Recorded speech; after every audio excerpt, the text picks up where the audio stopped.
PTI समेत मुख्तलिफ चीज़ों पर बात करेंगे, लेकिन सबसे पहले ये बताइएगा कि जो अमेरिका में, जिसका पाकिस्तान के अंदर भी बड़ा जिक्र हुआ कि खित्ते में तब्दीली आएगी, ट्रंप जो हैं वो सदर बन गए, उसके बाद की सूरत हाल आपके सामने, अब फ़लस्तीन इंडिया के हवाले से भी बात हो रही है।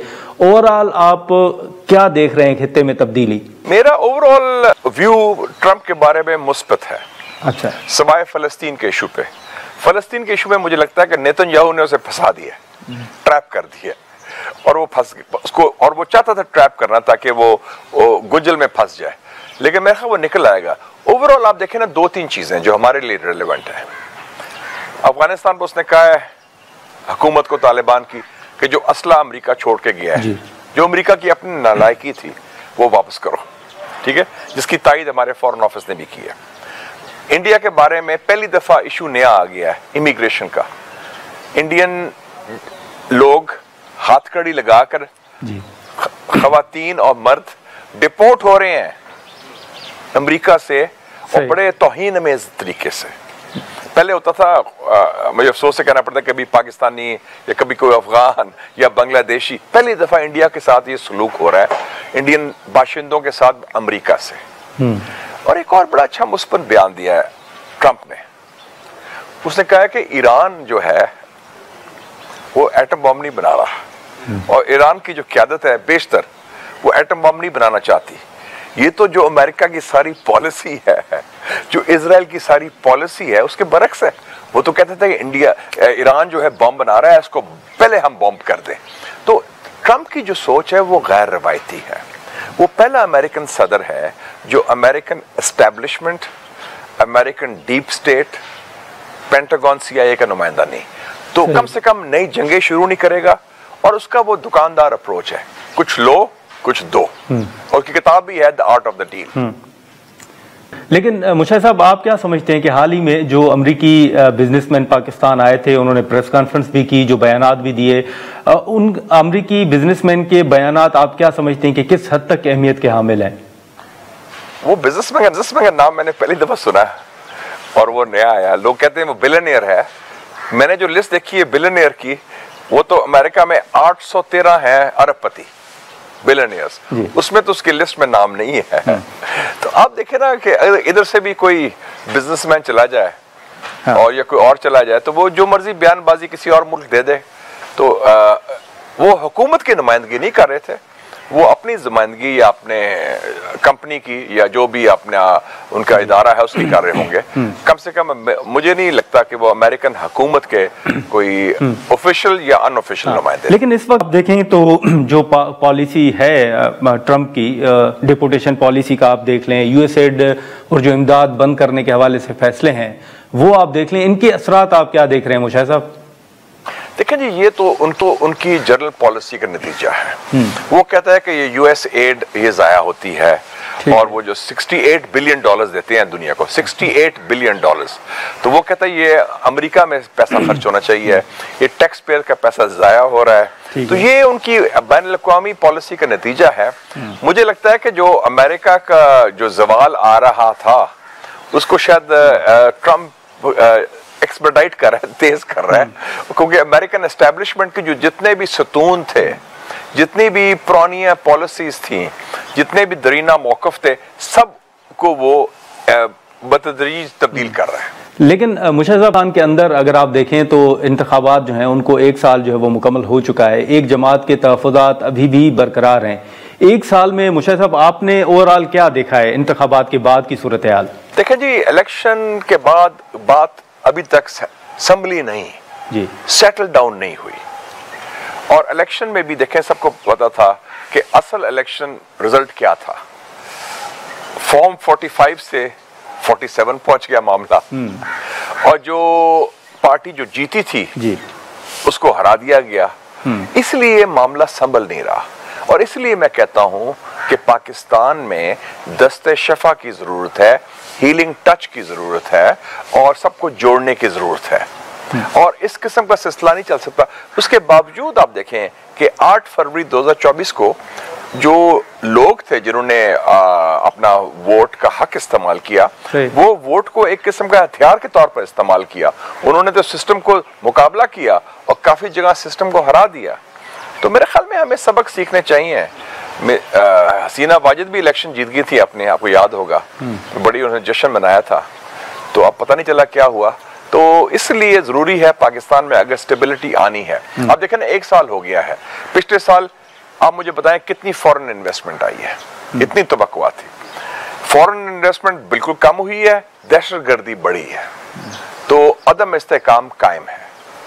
तो बेहतर यही होगा कि हम माजी की गलतियां ना दोहराएं, गलतियां तो करनी है, नई गलतियां करें। लेकिन चलें, इस हवाले से तो अब हुकूमत के अपने दावे हैं, वो तो कामयाबियां भी गिनवा रहे हैं कि 1 साल में उन्होंने क्या कुछ हासिल किया। लेकिन अब मुशर्रफ साहब ये बताइएगा कि क्या हुकूमत में बैठे चंद लोग, हमने माजी में देखा कि कुछ बयानात भी आ रहे थे, आप समझते हैं कि वाकई हुकूमत में बैठे चंद लोग जो हैं वो भी इंतखाबी नताइज से या सिस्टम से जो है वो खुश नहीं है? मैं हमेशा देखता था कि जब इलेक्शन होते हैं तो इलेक्शन जो जीतने वाले होते हैं वो बड़ी खुशी मनाते हैं, उनका बड़ा इत्मीनान होता है, और जब पावर में आते हैं तो उनकी बड़ी खुशी में इजाफा हो जाता है। हमारे यहाँ ना हिज़्ब इख्तिलाफ खुश है, ना हुकूमत खुश है, बल्कि मियाँ साहब तो मेरा रूठ के बैठे हुए हैं, नाराज बैठे हुए हैं। वो तो इस्लामाबाद आए नहीं काफी महीनों से शायद, और हालांकि उनके माशाल्लाह उनके भाई की हुकूमत है मरकज में, उनकी बेटी की हुकूमत है पंजाब में जो सबसे बड़ा सूबा है, तो जाहिर है कि कोई ना कोई मसला तंग कर रहा है, तकलीफ दे रहा है कि वो जो खुशी और मुसरत या फातेह का जो होता है कि जी हम विक्टर हैं, हम जीत के आए हैं, वो तो मुझे खुशी नजर नहीं आ रही। लेकिन मुशर्रफ साहब, अभी खान साहब की तरफ से जो पहले एक खत लिखा गया, अब दूसरा जो है वो खत, उसकी भी रिपोर्ट्स आ रही हैं कि एक दूसरा खत लिखा गया है, इस पर बड़ी तनकीद भी हो रही है और ये भी कहा जा रहा है कि अब मुज़ाकरात पीटीआई ने ख़त्म कर दिए तो अब शायद वो इस्टेब्लिशमेंट के साथ बात करना चाहते हैं। आप ये जो खतूत का मामला है, आप इस पर क्या राय रखते हैं? पाकिस्तान के सबसे पहले सबसे मकबूल, सबसे जमहूरी लीडर जुल्फ़िकार अली भुट्टो थे जी। और जुल्फ़िकार अली भुट्टो साहब ने क्या कहा था 1970 इलेक्शंस के बाद? उन्होंने कहा था कि पाकिस्तान में 3 सियासी कुव्वतें हैं, पाकिस्तान पीपल्स पार्टी, अवामी लीग और फौज। तो एस्टैब्लिशमेंट का रोल जुल्फ़िकार अली भुट्टो साहब ने, जो सबसे जमहूरी, सबसे मकबूल, सबसे अवामी लीडर थे, उन्होंने तस्लीम किया था। जो इमरान खान साहब का लेटर है, मैं तो उसको वेलकम करता हूँ, मैं समझता बड़ी अच्छी बात है। उन्होंने क्या कहा है लेटर में? उन्होंने कहा है कि मैं नहीं चाहता फौज और अवाम में खलीज पैदा हो या फौज और अवाम में तकरार हो। ये हमारी अपनी फौज है बकौल उनके, हम इस फौज के साथ हैं। अवाम को कहा इसका साथ दो, और साथ ये भी कहा कि इस फौज ने बड़ी कुर्बानियां की हैं। तो ये तो बड़े मुस्बत बात है, ये बड़ी खुशायद बात है कि वो तो आर्मी के रोल को सराह रहे हैं और वो कह रहे हैं कि मैं नहीं चाहता तसादम, तो मैं तो उसको वेलकम करता हूँ, इसमें क्या मसला है? तो अगर वो वैसे भी मेरे ख्याल में पाकिस्तान में मुझे लगता है कि मौजूदा दौर में सबने तस्लीम कर लिया है कि इस्लामाबाद का रास्ता बजरिया रावलपिंडी है, चाहे वो हुकूमत हो या हिज़्ब इख्तिलाफ हो। एक जमाना था जब मैं मुस्लिम का एडिटर था, मैं आपकी तरह नौजवान जर्नलिस्ट था, तो मैं मजाक से कहता था कि the road to Islamabad lies through Washington. मैंने बेनज़ीर भुट्टो साहब का भी मैंने मजाक से लिखा कि वो समझती हैं कि अमेरिका के सरी उस जमाने में था, अमेरिका का बड़ा असर था, अमेरिका का रोब था, उसको वाहिद सुपर पावर भी थी। अब जमाने चेंज हो गए, तो अब मेरे ख्याल में ये सब समझते हैं कि अगर हमने कुछ मामलात आगे लेके चलने हैं तो हमें जो इस्लामाबाद का 10 मील का रेडियस है जिसमें रावलपिंडी आता है, रावलपिंडी से भी हमें बना के रखनी पड़ेगी। तो अगर 804 और 4 नंबर गेट के फासले कम होते हैं तो ये मेरे ख्याल में पाकिस्तान के लिए, सियासत के लिए बेहतर होगा। लेकिन मुशर्रफ साहब, फिर आपको रास्ता क्या नजर आ रहा है? क्योंकि हुकूमत तो शायद कह रही है कि हमने मुज़ाकराती कमेटी अब खत्म कर दी है और अब पीटीआई ने दोबारा राब्ता किया तो फिर देखा जाएगा। फिलहाल जो कमेटी है वो गैर फाल हो चुकी है, तो आपको लगता है कि मुज़ाकरात के जरिए कोई रास्ता निकलेगा या आप समझते हैं कि एस्टेब्लिशमेंट के साथ बात होगी और खान साहब बराह रास्त करेंगे? देखिए जी, ये जो मुज़ाकराती कमेटी है जो मुलाकातें नजर आती हैं टेलीविजन पर, पार्लियामेंट हाउस में, ये तो नेट प्रैक्टिस होती है। नेट प्रैक्टिस होती है टेस्ट मैच से पहले, जिसमें जूनियर टीम बी टीम खेलती है, वो खिलाते हैं एक दूसरे को, वो एक्सरसाइज करते हैं, इसको पंजाबी में कहते हैं खिडाना एक दूसरे को, तो वो तो नेट प्रैक्टिस हो रही है, उसमें तो वो टेस्ट मैच नहीं है। असल जो है गुफ्तगू वो तो मेरे ख्याल में पसे पर्दा होगी। अच्छा। और वो बैक चैनल के जरिए होगी। ठीक है, लेकिन इस वक्त हुकूमत के ऊपर जहाँ दीगर फैसलों पर तनकीद हो रही है मुशाहिद साहब, वहाँ पर जो पीका कवानीन है उनकी मंजूरी के हवाले से भी बड़ी तनकीद हो रही है। आपकी नज़र में किस हद तक ज़रूरी था ये पीका का कानून और ये क्यों लाया गया? आपका तजर्बा क्या कहता है? पीका का कानून, इंटरनेट का क्लोजर, VPN, ये सारे हरबे, ये एक खौफ की अलामत है। ये खौफ है कि वो कोई, और खौफ की वजह क्या है? कैदी नंबर 804, सारी सियासत उसके इर्द गिर्द घूम रही है, या उसके बारे में है, या उसके हक में है, या उसके खिलाफ है। तो ये खौफ की बुनियाद पर ये चीजें हो रही हैं। इसके नतायज क्या होंगे?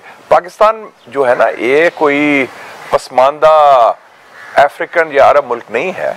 पाकिस्तान एक जानदार जमहूरियत है जिसमें बड़ा डेमोक्रेटिक कल्चर है। हमारे नौजवान, खवातीन, मर्द, यूथ, ये बड़े एक्टिविस्ट हैं और हमारे बोलने वाले लोग हैं। और आप खुद देखें, पाकिस्तान एक पैदावार है जमहूरी अमल की।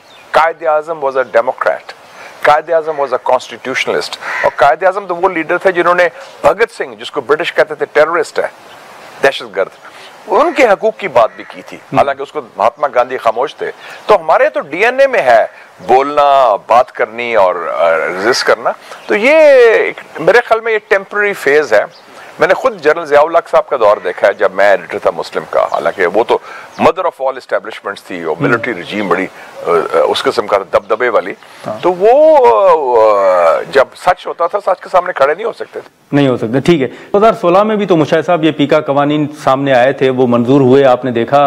अब तो चलें तनकीद हो रही है। आप समझते हैं कि माजी में भी जो माजी की हुकूमत थी उनकी तरफ से ये कानून लाना गलती थी? इसको आप सियासी गलती समझते हैं या समझते हैं कि उस वक्त ये दबाव में सारा कुछ किया गया? मेरे ख्याल में कि जो गलत काम जब भी हुआ हो, जिस दौर में भी हुआ हो, वो गलत होता है। उस वक्त लाना भी गलत था, फिर उसके ऊपर तरमीम भी की गई। बिल्कुल। और ये मैंने एक और चीज देखी है कि जो कवानीन लाए जाते हैं जिन हुकूमतों के, वो अल्टीमेटली वो उसके खुद विक्टिम बनते हैं, उसके खुद वो उनको नुकसान पहुंचता है। लेकिन अफसोस की बात यह है कि हमारे यहाँ कोई सबक नहीं सीखता। हम समझते हैं कि अगर मैं हुकूमत में हूँ तो ये कुर्सी बड़ी मजबूत है और मैं ताहयात मैं या मेरी पार्टी हुकूमत में रहेंगे। ये नहीं पता कि हालात तब्दील होते देर नहीं लगती। मुझे आप ये जो मौजूदा हुकूमत है, मौजूदा जो सेटअप है, एक इत्तेहादी हुकूमत है, इसको आप कितनी मजबूत हुकूमत समझ रहे हैं? एक जो तासुर हमेशा होता है कि हर हुकूमत में एस्टेब्लिशमेंट का कहीं ना कहीं रोल होता है, मौजूदा सेटअप में एस्टेब्लिशमेंट का रोल आप किस हद तक देख रहे हैं? देखें जी, एस्टेब्लिशमेंट की जो मुदाखलत पाकिस्तान में हुई है या होती है, वो सियासतदानों की मर्जी से, उनकी आशीर्वाद से, उनकी ख्वाहिश पर होती है। ठीक है। जब मियां साहब को निकाला गया 2017 में, सॉफ्ट कू था और उसमें जो उनके मुखालिफ थे बशमूल इमरान खान साहब, उन्होंने वेलकम किया कि ठीक है निकालें जी। जब इमरान खान साहब को निकाला गया 2022 में, वो भी सॉफ्ट कू था, उसमें उनके जितने मुखालिफ थे बशमूल मियां साहब और लोग, उन्होंने वेलकम किया। तो ये हमारे एक रिवॉल्विंग डोर हो गया है। जो कुर्सी में है वो बड़ा मुतमिन है, जो कुर्सी से बाहर है वो कहता है जी मुझे कुर्सी पे बैठाओ, चाहे जिस तरीके से बैठाया जाए। ठीक है। तो इसका मतलब ये हुआ कि जिस रास्ते से आप आते हैं उसी रास्ते से आपका एग्जिट होगा। जो आपको लेके आए हैं वही आपको निकालेंगे। लेकिन मुशाहिद साहब, आपके बड़े अच्छे ताल्लुकात हैं चीन के साथ, आप बड़ी गहरी नज़र रखते हैं इन तमाम इशूज़ पर। हाल ही में सदर साहब ने दौरा भी किया है चीन का, उस दौरे को आप किस हद तक कामयाब समझते हैं? मैं समझता हूँ ये सदर साहब का दौरा बड़ा अच्छा रहा है। ठीक है। सदरदारी का एक तो बरवक्त दौरा है, और जो उनकी मीटिंग हुई है सदर शी जिनपिंग साथ, वो बहुत अच्छी हुई है। उनको बड़ा पूरा प्रोटोकॉल दिया गया। एक तो जरदारी साहब जब पहुंचे तो उनको वजीर खजाना ने रिसीव किया, फिर उनको गार्ड ऑफ ऑनर दिया गया, फिर मीटिंग में भी बड़ा अच्छा हुआ, जॉइंट स्टेटमेंट आई, बैंक्वेट भी दिया। और जॉइंट स्टेटमेंट में बड़ी अहम बातें हैं। एक तो यह है कि चाइना और पाकिस्तान की मुकम्मल हम आहंगी है इलाकाई मसाइल पर, बाहमी मसाइल पर और दुनिया के मसाइल पर। यह बड़ी अहम बात है। दूसरा, चाइना ने कमिट किया है कि वो सीपैक को पाकिस्तान की पूरी हमायत के साथ आगे लेके चलेंगे, और पाकिस्तान ने कमिट किया कि हम चीन के जो बुनियादी मफादात हैं, कोर इंटरेस्ट हैं, मुकम्मल तौर पर हर इशू पर हम चाइना के साथ हैं। और फिर उसके साथ साथ हमने ये भी कमिटमेंट दी जो चाइना के तहफ़्फ़ुज़ात हैं सिक्योरिटी के हवाले से और लाल फीते के हवाले से। जॉइंट स्टेटमेंट में ये भी आया है कि बिजनेस रिलेशनशिप जो है उसको, बिजनेस एनवायरनमेंट को ठीक करेंगे। तो मैं समझता हूँ इस दौरे का ये रिजल्ट हुआ है कि जो कुछ गलतफहमियां थी, जो कुछ इश्यूज आए थे, वो अब पीछे हो गए हैं and the relationship is back on track उसी पुख्तगी के साथ। तो ये दौरा अच्छा रहा, बहुत अच्छा रहा। और इसका पस मंजर बड़ा अहम है। ये दौरा उस वक्त हुआ जब नरेंद्र मोदी को ट्रंप ने बुलाया व्हाइट हाउस मुलाकात के लिए और नया अमेरिकन सदर आया, तो उसमें एक बेसिक मैसेज चला गया है अमेरिका को भी और दिल्ली को भी कि पाकिस्तान के फॉरेन पॉलिसी का जो सतून है, जो महवर है, जो बुनियाद है, वो हमारा दरीना दोस्त और भाई चाइना। लेकिन मुशर्रफ साहब, जो चाइना के सीपेक के हवाले से या जो सिक्योरिटी के हवाले से खदशात थे, आप समझते हैं कि वो दूर हो गए? क्योंकि अभी भी कुछ खबरें ये आ रही हैं कि वो अपनी सिक्योरिटी लाना चाहते हैं अपने बाशिंदों की सिक्योरिटी के लिए। बुनियादी बात यह है कि वो मसाइल अभी हल नहीं हुए। हमने वादे किए हैं। मुझे सिर्फ ये तनकीद होती है हमारी हुकूमत के हवाले से, हमारे सिस्टम के हवाले से। हम कहते हैं कि इंशाल्लाह ये मसला हल करेंगे, दहशतगर्दों को कैफरे किरदार तक पहुंचाएंगे। तो पहुंचाएं, आपको कौन रोक रहा है कैफरे किरदार तक पहुंचाने से? इंशाल्लाह की बड़ी लंबी लिस्ट बन गई है कि इंशाल्लाह ये हल करेंगे। वो हल तो करें ना, ये मैन मेड इशू है। चाइना ने कोई ट्रूप्स की बात नहीं की, चाइना ने सिर्फ कहा कि जॉइंट कोऑर्डिनेशन मैकेनिज्म होना चाहिए, जो मेरे ख्याल में बड़ी अच्छी बात है। और इसलिए उनकी आपस में डिस्कशंस भी हुई हैं सिक्योरिटी के हवाले से। और मेरे ख्याल में इस विजिट के बाद कोई हल निकल आएगा ये सिक्योरिटी के मसले पर भी, जिसमें दोनों चीन भी मुतमिन होगा और पाकिस्तान भी मुतमिन होगा।